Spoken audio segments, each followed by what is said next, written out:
Have you ever toured the identical home in the same neighborhood, same floor plan? You walk into the first one and it's beautiful, it's well appointed, it's luxurious, it's tidy, and you are in love. And then you go see the second identical property and it feels trashy, it feels cheap, and you can't even believe it's the same floor plan in the same neighborhood. I know you have had that experience before. So today's video, we're going to talk about a lot of things that make your house look cheap. And the reason why we're even talking about this is because I enjoy ruffling a lot of feathers. I'm totally kidding. I do not. I'm here to help you to sell top dollar for your home. If you want to live a certain way, that's on you. But when you go to sell your home, you want to get top dollar. You don't want to leave your visitors thinking, wow, this is such a cheap property, because they're going to give you cheap offers and you're not going to love it. Let's get into it. Okay, the first thing I notice when I'm pulling up in front of the house, and by the way, your buyers will feel the same way, is how do I feel about the curb appeal? Do I see myself here? Is it cute? Is the yard well maintained? Are the plants happy there? Are there spider webs? Is there a bunch of debris in the gutters? Like, you understand what I'm talking about right away. You can look at a house and go, oh, this is precious. A cheap house will not have the mulch. It will not have the come view me. I welcome to my house. It doesn't have a warm feeling. And there are a lot of buyers. I can't tell you how many times buyers will come into a house and say, oh, this house feels so happy. Or, ooh, this house feels kind of negative, like a lot of bad things happen here. And they will buy a house based on emotion. I can have two identical homes, similar price, similar upgrades, but if they don't have the right feel, the buyers will not purchase. So be careful with that. I want you to spend a lot of time in that front yard cleaning it up and making it look really pretty. Just takes a little elbow grease, right? In fact, I had one client, don't recommend this, take green spray paint and spray painted some of his plants that were a little dead. Yeah, the buyer asked about that. That wasn't a good moment in my career. I didn't even notice it. It did look better though, I'm not gonna lie. All right, folks, we have to talk about this. A lot of you have a no shoe policy in your house, which I'm all for, but when you're selling your house, we don't want to see your shoes. And if you ever look at shoes, like, it's gross. And some of them actually smell. There's nothing worse than people's shoes sitting at the entry. So if you are adamant about having your shoes by the entry, I suggest that you buy like these shoe cubby holders. Stick your shoes in and you can flip them up and they go away. Actually, I have a bunch of these shoe compartments that I bought from IKEA. I'm in love with this. I don't put my shoes in those compartments. I actually put my files, and I have another sectional over by the kitchen where I take all the stuff off the cabinets and just throw it in these little compartments. But if you do have a no shoe policy and you are adamant about keeping your shoes by the front door, get one of these little cubby holders because it looks cheap having your shoes laid out so everybody can see. Kind of gross too. Okay, we need to talk about those little rugs. Those little rugs, they're everywhere and it makes your house look cheap. Now I know I'm offending a lot of you because you love those little area rugs. I see them in the entry. I see them down the hallway. And I'm talking the little ones, not the really nice ones. And then you go into the kitchen, you got the rubber mats and you got all the other little small rugs everywhere. And you go to the bathrooms, there's like 10 in the bathroom. There's the one you get out of the shower and the one underneath the toilet and the one beside the toilet. And there's one underneath the... Folks, this cheapens your home. So what I want you to think about when you're selling your home is if you had a really important guest that was going to stay with you, how would you prepare your home? And for those of you who are saying, I would still keep my small little mats, don't do that. When you're selling your home, you want everything to look as clean and beautiful as possible. A lot of you have put a big investment into your floors. Let's show them off. And if you're taking those photos, those stinking small little rugs need to go. Let's talk window treatments. That's one of the number one areas that I can really tell whether or not the house is cheap or not. Old louvalier blinds or those horizontal slats that are plastic or in some weird material you can't clean are cheap, and they make your house look cheap. If you have old louvalier blinds, you know, the ones you pull up, and just get rid of them, okay? You can do one of two things. Just throw them away, donate them, or stick them in your garage and just let the buyers know that, hey, if you want to put them back on, you can. But whatever you do, do not have those things photographed. And in my opinion, I would just toss them. I just toss them. A lot of you have old plantation shutters and you're like, oh, these things are beautiful and they cost so much money. A lot of you know what my take is on those plantation shutters. But if they're not properly maintained, a lot of you have the slats that are all misaligned and, you know, the pin's missing and so they automatically close, or you try to open it up and it falls off the hinges and the paint's all messed up or the finish is looking like a mess. That looks cheap. So you either make it look perfect or you remove your beautiful plantation shutters. But the reason why I'm not a big plantation shutter person is just because I like to see the view. And some of you use those plantation shutters to block the view for, you know, very good reasons. Some of you just love them. But if any type of window treatment is in bad condition, then it's going to cheapen the home. I don't care how expensive your window treatments are. If you don't take care of them, they look like poo-poo, you're going to have kind of a cheapen effect, which you don't want when you go to sell your home. Okay, now that I ruffled a bunch of feathers and made y'all angry about your window treatments, you're probably thinking, well, why should we listen to her anyway? Look at her ugly window treatments. They're not ugly. They're actually very pretty. This is a linen blend Roman shade. And if you are selecting materials for your draperies and some of your Roman shades, I always want to encourage you to stick with natural products, linens, cottons, something like that. But what I want you to really notice is the install. It's installed in the inside of the window. If you are ordering window treatments, I would suggest you do the install on the inside. When you go to Home Depot and you don't have the exact measurement, you're putting these Roman shades on the outside of the window and then they drop down and it covers way too much of the window. To me, that cheapens the whole effect. Now, if you're wondering why these things are pulled down, it's because I'm recording right now and the light's not cooperating. And I'm trying to give a very high quality video and this is why they're pulled down. But when they're pulled up, they're absolutely stunning. But stick with natural products if you can. If you use some cheaper products, it will cheapen the look of your home. So those draperies can really make your house look cheap as well. So on a couple fronts. Some of you have just those draperies that are just way too short and the rod only goes right around the window, right below the window, and it's just barely hanging on there. You need to get rid of those. I would say if you don't have the money to put really nice draperies in your house, just take the cheap ones down because it cheapens your home. I promise you. And some of you buy those cheap rods that have that little,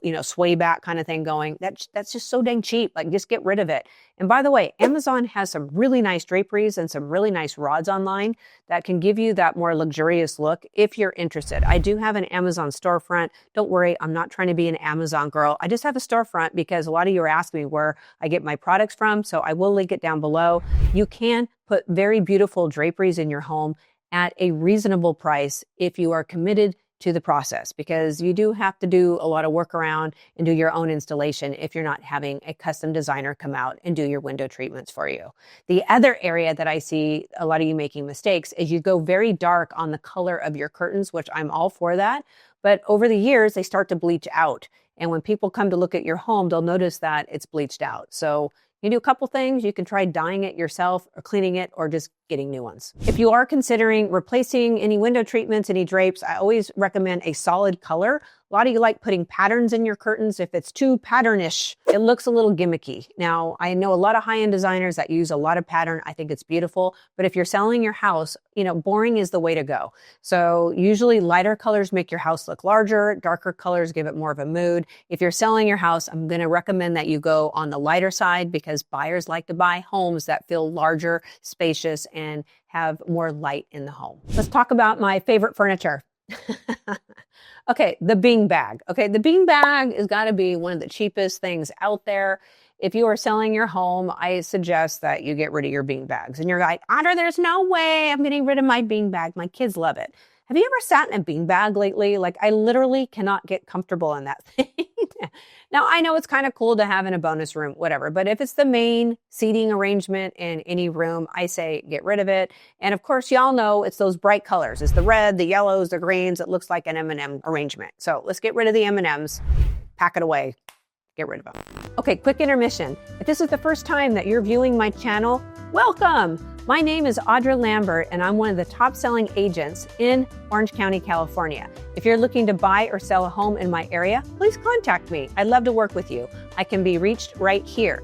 Now, I've had a lot of you reach out saying, Audra, I want you to be my agent, but you're located across the nation, and you're just so discouraged because you can't find a good agent to represent you. So I do have a referral network. It's linked down below. We've been very successful in coordinating the home seller with the agent or the home buyer. We're here to help. There's no obligation. We do have a list of interview questions that you can ask these buyer's agents or the listing agents in my referral link down below. Okay, I'm just here to help. All right, let's get back into the video. The other furniture item that I'm not a big fan of, and I know I'm gonna get a lot of hate, is that good old fashioned lazy boy. And I don't know what it is about those lazy boys, but like it's been passed down from generation to generation. And some of you have 40-year-old lazy boys sitting in your common room. You can see where the person has actually sat for so many hours because it kind of has this form. And some of them have cup holders with crunchies. And it's been in the family for so many generations that the leather is actually peeling off of it. Okay, this is the lazy boy I'm talking about. Okay, a lot of you have reached out saying, Audra, we love our lazy boy and it's not cheap. It's very expensive. And you're not wrong. But you know the ones I'm talking about, the ones that are tired, the ones that take up way too much room, the ones that say, hey, what are you doing in my common room? You're intruding. This is my place, not yours. Because that's really what that lazy boy is. It's a territorial announcement. I own this place. Get out of here. It's late right now, folks. I'm getting tired. But seriously, if you are selling your home, perhaps move that lazy boy out to the garage and put something a little more welcoming. Okay, people, we don't have our beds on the ground. We need to pick up our beds, put them on like bed frames and have a headboard. And we're not going to do the bed in the box where everything matches with, fleur-de-lis and flowers and stripes and Star Wars. And no, we don't match everything. In a room, it should be very simple. You should have very neutral bedding because we're trying to have a very zen experience when your visitors come to see the property. We're not going to put a lot of pillows on the bed. We're going to make it very calm. We need to talk about carpet. A lot of you have carpet in your house and it's not very clean, and maybe you get it cleaned, but some of you have those ripples in your carpet and you should have somebody come out and pull it. And your response is, oh, well, the new buyers can do it because they're probably just going to replace the carpet anyway. Okay, you guys, that's called cheap. It looks cheap. You need to have them stretched and pulled and properly adjusted for a couple of reasons. Number one, it cheapens your house. Secondly, if people are viewing your home that can be a trip hazard, go get your rugs pulled, please. Popcorn ceilings definitely date your house. What do you do about it? Well, you can scrape it. And if you decide to do that, it's very, very, very messy, and you want to make sure you test it so you don't disrupt the asbestos, because once it's active, it could be very hazardous to your health, but it does date your house and make it look cheap. Just something to consider. You know those light switches, the up and down toggle ones? That's actually dating your house and making it look cheap, especially if it's that yellowish color. If you have anything that's yellowish, any cover plates, makes your house look cheap. I can't tell you how many homes also have cover plates that are just missing. That also makes your house look really cheap. So go get the cover plates on. And if you have those little toggle switches, I'd recommend replacing them because it will elevate your house. And you don't want people who are buying your house to think, oh my gosh, there's so much work I have to do here. Floors are one of the areas that I think really is a telltale sign as to how cheap the house is. Now, I have an experienced eye, so as soon as I open the door, I can tell you right now if it's a cheap house or someone that really spent some time putting quality products in their home. The big giveaway is when they have 7 to 10 or whatever different types of flooring throughout their home. And when you have all these different type of flooring materials through your home, the buyers are like, wait, was there a slab leak? What happened here? Why are there all these different flooring options and styles and materials in the home? And they're not wrong. I don't know a single professional designer that would come into a house and say, well, let's go select 7 different types of flooring so we can make your house look like a kaleidoscope. Like, it's just not what they do. They want something very basic, all uniform. And the reason for that is the walls and the floors are just a backdrop for your design ideas and your furnishings. You don't want to go too crazy. So if you do have a lot of flooring options, I would suggest that you make it all one, option. I would definitely reduce your price significantly if you don't do so, because the buyers are going to overestimate the cost of replacement. And they're also going to think there's something wrong with your house because there are so many options. I know that's a hard one. I know that's expensive, but if you are going to make an investment in selling your home, there's 2 areas I would really focus. One is paint. The second is flooring. The color of your paint on your house can make your house look cheap. It can. You don't want to have a bunch of colors throughout your house, and you don't want that dark yellow during the Tuscan era. And I'm not trying to pick on the Tuscan era. I'm just saying it's not trending right now. And when we go to take photos on your home, it's going to darken the photos and people are going to be turned off.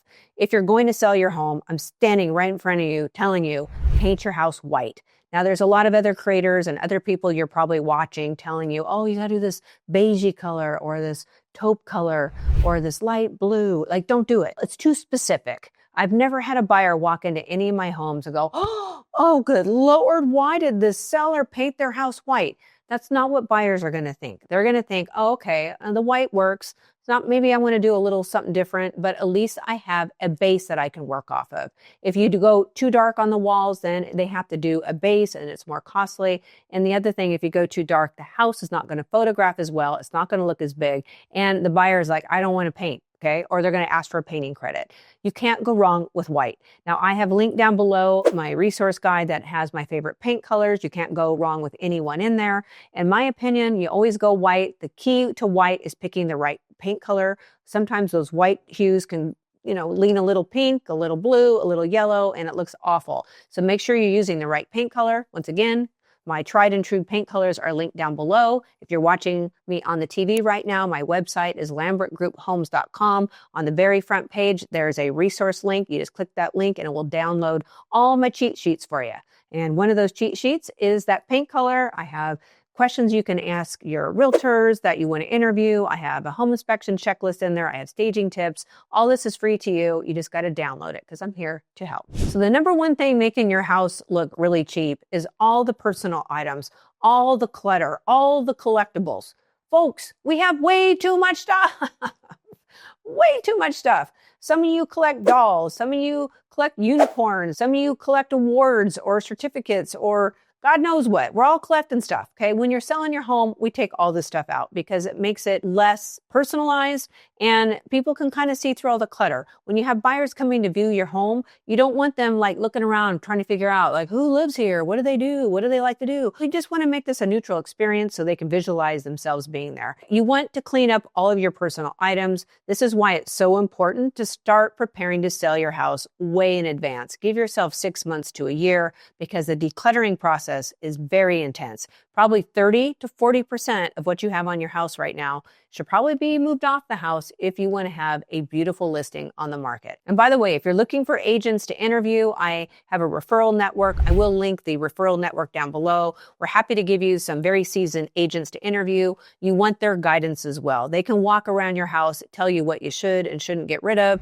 They'll make some suggestions and hopefully make it a very smooth experience. And by the way, there's no obligation. Let's talk about the jewelry on your house. And I'm talking about those little details that sets your house apart from the competition. These are things like door handles. If you have beautiful door handles, make sure they're polished and they shine. If you have really inexpensive doorknobs or door handles, maybe it's a time to replace it because a really cheap door handle really cheapens the home. Also, take a look at those electrical light switches. You'd be amazed at how many fingerprints that are on those little guys. There's lots of grime on those too, especially with you who have multiple family members living in the house. I don't know why those things get so grimy. And I guarantee right now, if you were to go out to your garage and look at that garage door opener button, I guarantee you it's all grimy and you walk by it every day and you don't even notice it. Because when you're living in a house, you don't notice these things, but your buyers do.